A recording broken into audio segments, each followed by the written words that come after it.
안녕하세요. 너드 준입니다. 오늘 이렇게 카메라를 켜게 된 이유는 그냥 제가 지금 신분이 대학원생이잖아요. 그래서 주로 어떤 생각을 하고 사는지, 메인스트림은 어떤 식으로 지금 북한을 바라보고 있는지 간단히 정리해볼까 합니다. 일단 북한에 대한 여러 분야 중에서 잘 들리시나요? 자리를 옮겨야 되나?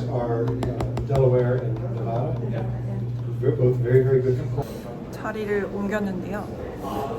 일단 제가 생각했을 때는 그런 북한 사람들 말고 남한의 그런 연구자들이 지금 보는 그 북한에 대한 시각, 이게 먼저 중요할 것 같아요.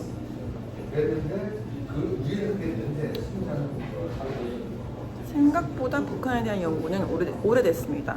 박정희 대통령께서 일단은 북한대학원 대학교를 설립했을 당시, 물론 그때 총장을 통해서 한 거지만 지시는 그 대통령이 하셨고요.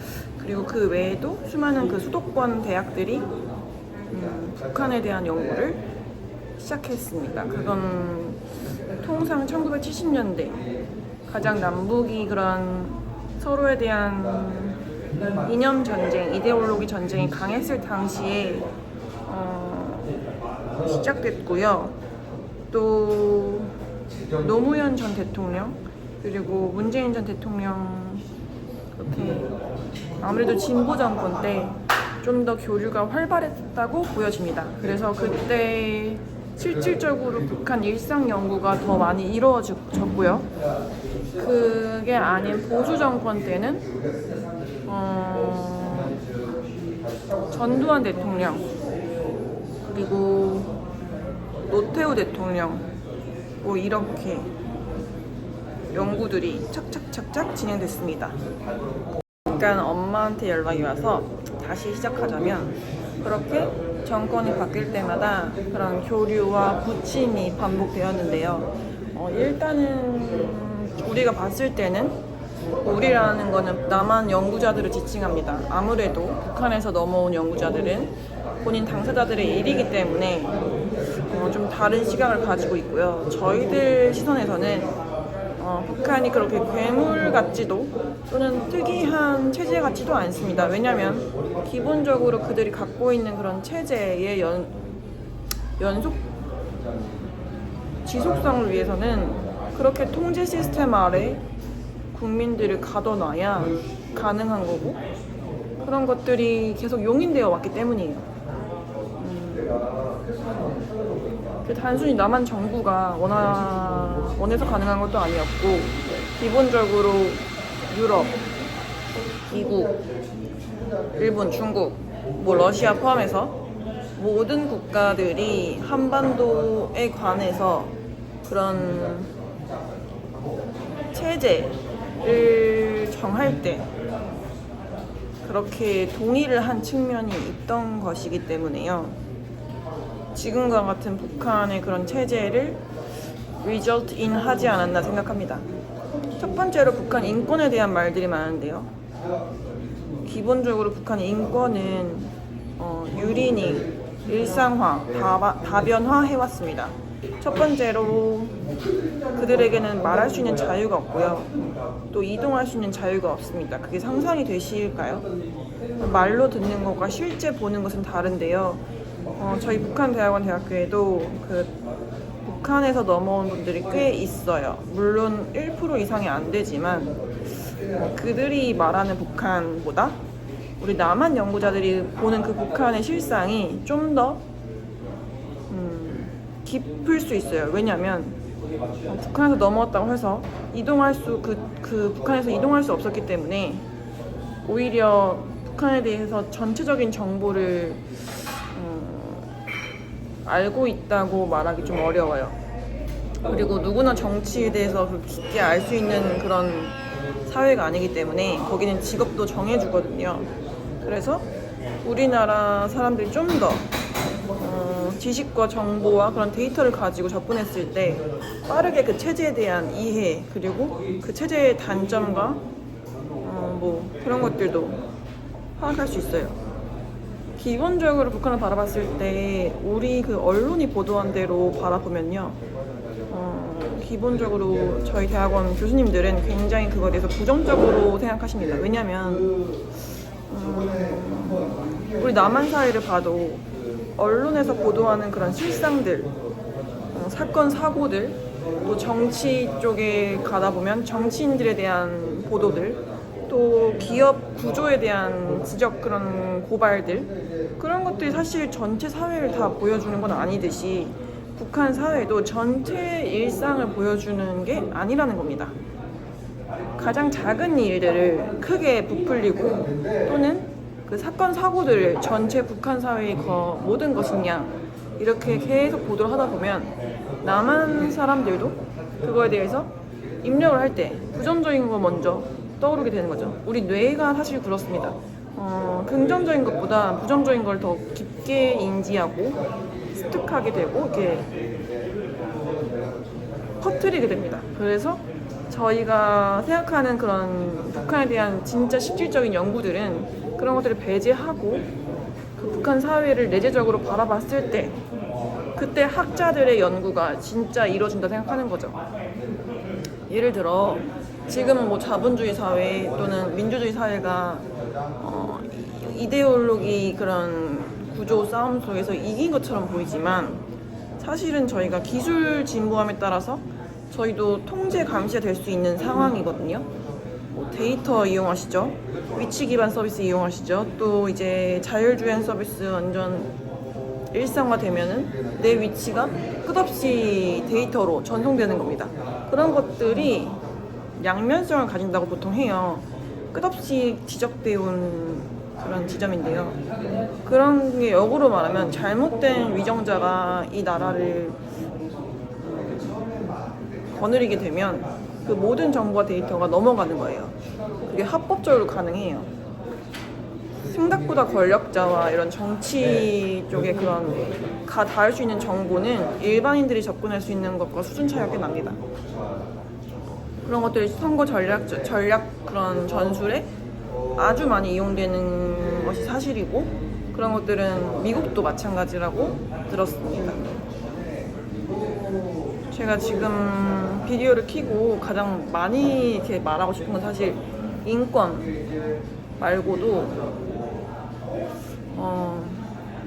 가장 답답한 부분들은 우리가 코끼리를 이렇게 만지면은 전체를 만지고 이렇게 코끼리가 이렇게 생겼다라고 말을 해야 되는데 다리만 만지면서 북한 전체를 말하는 그런 전문가들이 많다는 거예요. 뭐 기자, 패널 또는 뭐 사설 쓰는 분들도 있겠죠. 이런 스피커들이 북한을 얘기할 때 자신들의 편향된 생각과 그런 시각을 가지고 얘기할 수 있는 상황이 많고 또 종편 같은 경우도 사실 많은 분들이 접할 수 있는 그런 쉬운 수단인데 거기서 말하는 북한이 과연 진짜 북한이냐 아니라는 거죠. 가십거리 위주의 보도들이 그 꼭지로 이렇게 채택이 되어서 계속 지속적으로 반복됩니다. 물론 그 안에는 중요한 정보들도 많이 담겨 있어요. 하지만 메인스트림의 그런 정보 또는 이렇게 다뤄져야 되는 그런 부분은 아니다. 예를 들어 북한 수용소가 연구 주제로 과연 다뤄질 수 있을까요? 하지만 북한 수용소 내에서 그들 안에서 일상적으로 장애인되는 그런 악한 그런 톨처, 고문, 또 자살할 수 없는 구조, 자살도 그게 수령님에 대한 뭐 배신? 배반? 이렇게 여겨지거든요. 그래서 마음대로 자살도 할 수 없고요. 그리고 그런 보이부 근처에서는 그 비명 소리가 끝없이 이어진다고 해요. 그런 것들.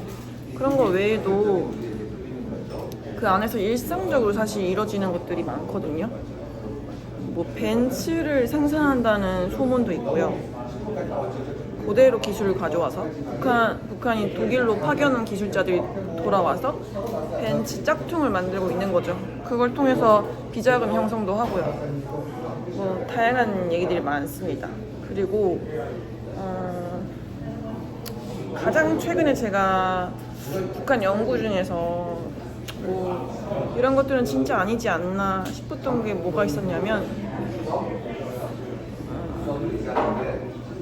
그 문화 배격법, 문화 배격, 반동사상, 청년 뭐 그런 청년들이 한국 그 TV 시리즈 그런 드라마나 뭐 노래나 이런 걸 보면은 누구나 처형당할 수 있는 그런 것들, 그리고 그런 법들이 한 3가지, 4가지가 있어요. 이게 다 김정은 시대에 와서 생긴 법들인데요.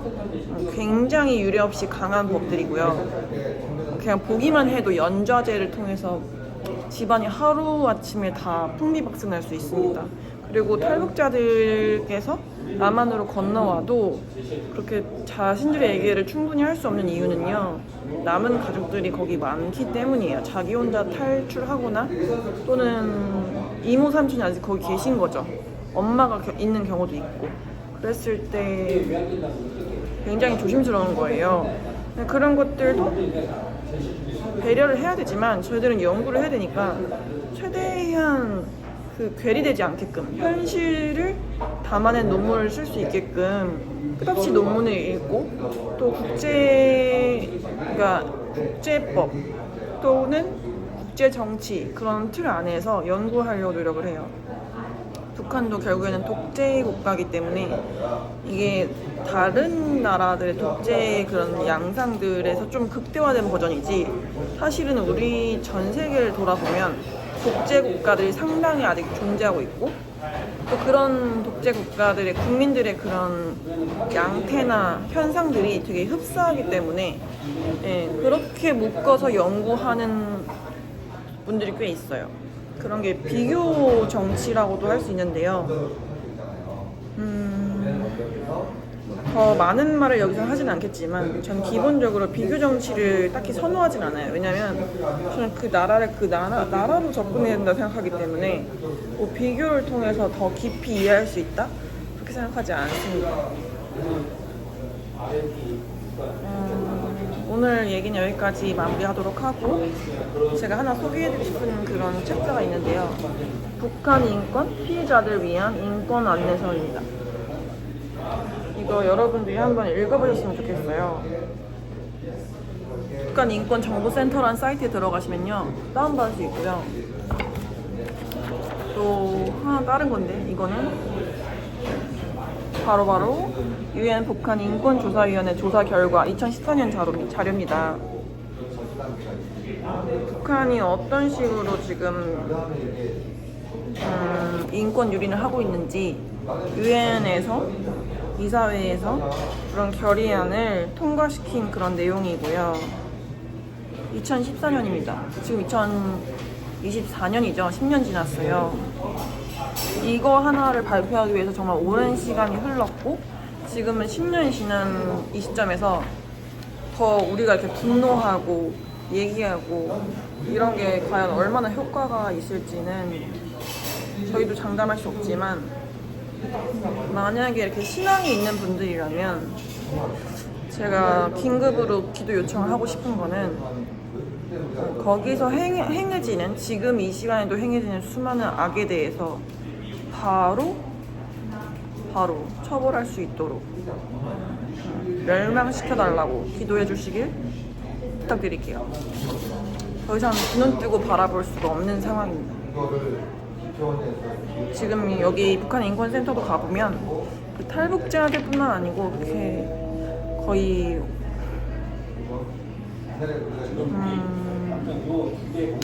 50-60년간 그 축적되어 온 데이터가 말해주는 건 진짜라는 거예요. 진짜 그 인권에 대한 말도 안 되는 일들, 저희는 이제 무감각해졌어요. 그런 것들에 대해서 들어도 그냥 아무 생각이 안 들고, 거기에 대해서 일희일비하고 화를 낸다? 그럼 더 이상 연구를 할 수 없기 때문에 최대한 그걸 누르는데, 저는 그게 지금 요새 막 폭발해가지고 막 화가 막 치밀어 올라요. 제가 10년 전에 그 대학교에서 북한을 공부했을 때도 이 정도 아니었는데 요새는 너무 화가 많이 나고,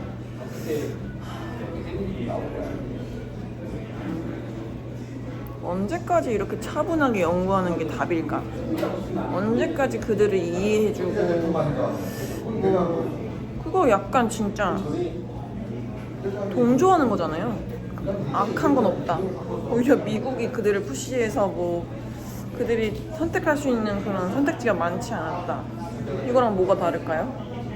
그렇게 주장하시는 학자들도 많고 뭐 하지만 화를 내면 지는 거거든요. 그래서 최대한 차분하게 얘기하려고 하는데 과연 분노하지 않는 게 이걸 진짜로 실상으로 믿고 있는 것인지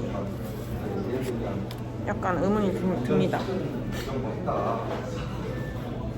1948년도에 북한이 수립된 이후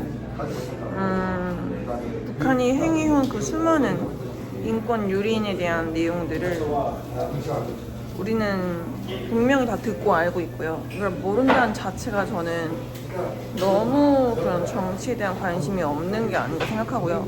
뭐 이제서야 북한이 이런 줄 알았다, 또 깨달았다, 이 수준은 너무 유치원 수준이고 심지어 저도 북한에 연고가 한 명도 없는데도 이 정도로 알 수 있었던 거는 그냥 우리 남한 사회가 끝없이 북한에 대해서 언급해왔기 때문이에요. 그게 정치적으로 이용하기 위해서든 아니면 뭐 그들이 이슈를 터트려서이든. 근데 뭐 이제 와서 뭐 오물풍선, 뭐 처형 방식 이런 걸 이제 알았다? 이거는 흡사 전 성경을 처음 들었어요. 뭐 복음을 처음 들었어요. 이거랑 똑같은 거죠. 처음 들었을 리가 없고 듣고 그게 와닿지 않았을 뿐이라 생각합니다. 제가 할 수 있는 몫은 솔직히 별로 없다고 보여지고요. 제가 논문 한 편 쓴다고 뭐 세상을 발칵 뒤집을 수도 있는 것도 아니고 다만 제가 하고 싶은 건 그냥 남들 다 그냥 조금씩 비틀어서 쓰는 그런 논문 말고 그냥 진짜 제가 하고 싶은 논문 그것만 제발 하고 싶어요. 그걸 하기 위해서 되게 많은 자료를 봐야 되지만 쉽지 않고 데이터에 대한 접근이 그래서 저는 지금 다양한 방식을 다 가동해서 동원 중이고 미국 갔다 온 이유도 미국이 과연 북한을 어떻게 바라볼까 이거에 대한 물음이 완전 깨졌고 제가 접근한 방식이 많이 틀렸다는 것도 깨닫게 됐고 또 보완되는 부분도 있었습니다. 왜냐면 제가 그냥 미국에 놀러 간 건 아니었거든요. 북한들에 미국에 놀러 간 게 아니었기 때문에 연구소에서 만난 분들 대화를 통해서 또 그들의 일상을 보면서 그러니까 늘 정치라는 건 외교라는 건 그 행위 주체자들에게도 답이 있을 수 있지만 그걸 벗어난 일상 그런 시민들 그들의 그런 시각과 대화를 통해서도 답과 해안을 얻을 수 있는 것 같습니다. 저는 그거에 대한 의문들이 일정 이상 좀 풀렸고요. 제 연구에도 그게 기준점이 될 것 같습니다. 이제 지금 법률 공부하러 가야 되는데요. 사실 일반인들이 법률에 대한 지식이 부족하잖아요. 그래서 저는 그런 차원에서 접근하는 거고 딱히 탈북자들과의 접촉을 넓혀서 그들 통해서 뭔가를 새롭게 깨닫는 거는 이미 남한 사회는 끝났어요. 이미 그들의 증언을 통해서 연구가 축적이 됐고 그들에게 수많은 돈을 지급해서 그 데이터들이 교수님들 책장 속에 다 쌓여 있고요. 그들의 강의를 통해서 우리는 그것들을 지식들을 습득하고 재생산해내는 게 저희들의 몫이고요. 그래서 저희가 등록금을 몇백씩 내면서 시간을 내서 공부하는 것일 테고요. 그래서 저는 사실 대학원 그 자체보다 거기 다니시는 선생님들을 통해서 더 많이 배우는 것 같습니다. 그리고 공부는 혼자 하는 거라고 하거든요. 누구랑 같이 하는 게 아니에요. 그래서 개개인의 그런 공부가 좀 더 깊어지려면 지독히 외로워져야 하고 또 깊이 사고하고 질문할 줄 알아야 된다고 합니다. 질문을 못 한다는 건 지식이 없다는 거고 또 이렇게 좀 달리 말하면 좀 틀어서 생각할 줄 모른다는 거거든요. 그래서 그런 것들을 반복적으로 했을 때 창의가 발현되는 거라고 생각합니다. 들어주셔서 오늘도 감사드리고, 전 탈북자가 아니고요. 그냥 서울에서 태어난 어릴 때 유학 갔다 온, 그리고 대학은 한국에서 나온 그런 여성이고, 또 지금은 대학원생이고, 또 사업과 창업을 늘 고민했던 그런 사람입니다. 여러분들도 저랑 비슷한 고민들이나 관심이 있다면 댓글로 나눠주시고 언제든 환영입니다. 그럼 이만 여기서, 데이터가 너무 많이 소진되어서 이만 여기서 끊겠습니다. 안녕히 계세요.